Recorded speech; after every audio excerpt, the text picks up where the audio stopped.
Halo, selamat datang. Beberapa menit ke depan kita akan kupas tuntas sebuah topik yang penting banget buat kita semua, yaitu perlindungan data pribadi. Kita akan cari tahu sama-sama gimana sih hak dan keamanan kita diatur di zaman serba digital ini berdasarkan materi dari M. Fajrin, seorang ahli di bidang hukum siber. Oke, langsung kita mulai aja ya. Coba deh, kita mulai dengan satu pertanyaan simpel. Waktu Anda lagi online, mau itu belanja atau cuma scroll-scroll media sosial, pernah kepikiran nggak? Sebenarnya data pribadi kita tuh beneran aman atau nggak sih?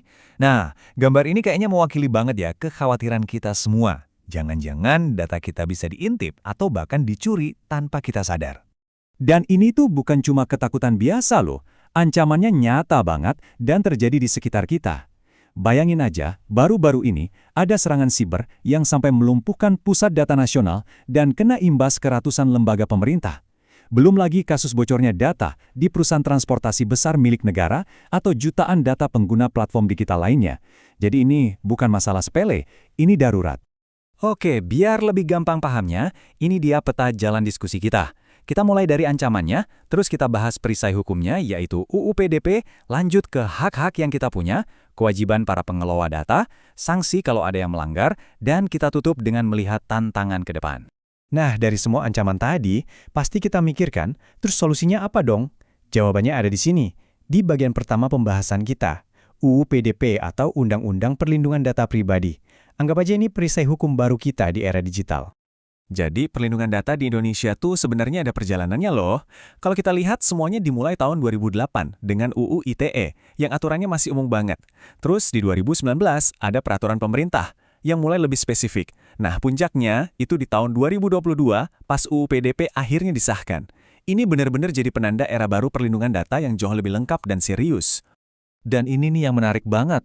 Perlindungan data pribadi itu sebenarnya bukan konsep yang ujuk-ujuk ada.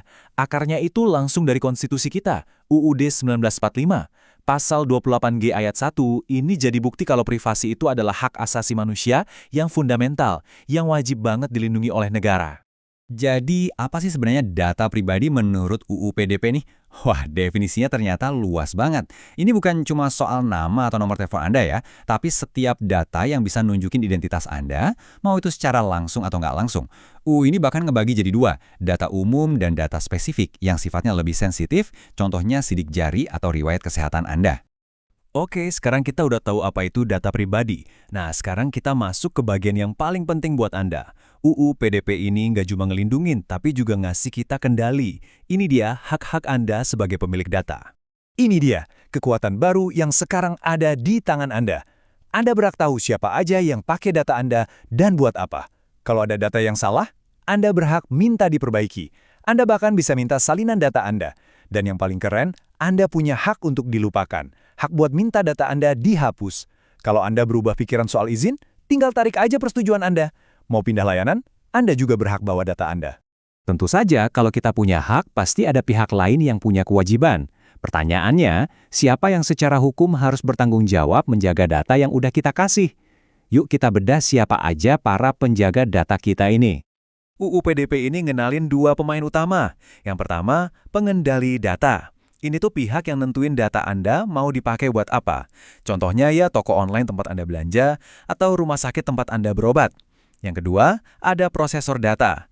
Nah, ini pihak yang ditunjuk sama si pengendali buat ngurus teknis pemrosesannya. Contohnya kayak perusahaan penyedia server cloud. Terus apa aja tugas utama mereka? Pertama dan paling dasar, mereka harus minta izin dari Anda.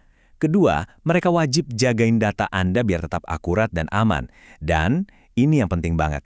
Kalau sampai ada kebocoran data, mereka cuma punya waktu maksimal 3 kali 24 jam untuk lapor. Jadi nggak ada lagi itu yang ditutup-tutupin. Aturan ini benar-benar mendorong transparansi.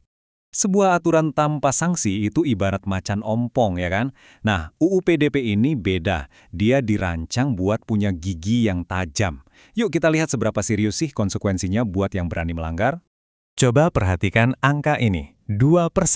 Kelihatannya kecil ya? Eits, tunggu dulu. Angka ini artinya, untuk pelanggaran yang serius, denda administratifnya bisa sampai 2% dari total pendapatan tahunan perusahaan. Itu angka yang gede banget. Dan jadi sinyal kalau pemerintah nggak main-main soal ini. Dan hukumannya tuh nggak cuma satu macam. Ada sanksi administratif yang levelnya dari peringatan sampai denda 2% tadi. Tapi ada juga sanksi pidana. Buat perbuatan kayak ngumpulin data secara ilegal atau malsuin data buat cari untung, pelakunya bisa masuk penjara sampai 6 tahun dan kena denda sampai 6 miliar rupiah. Serius banget kan?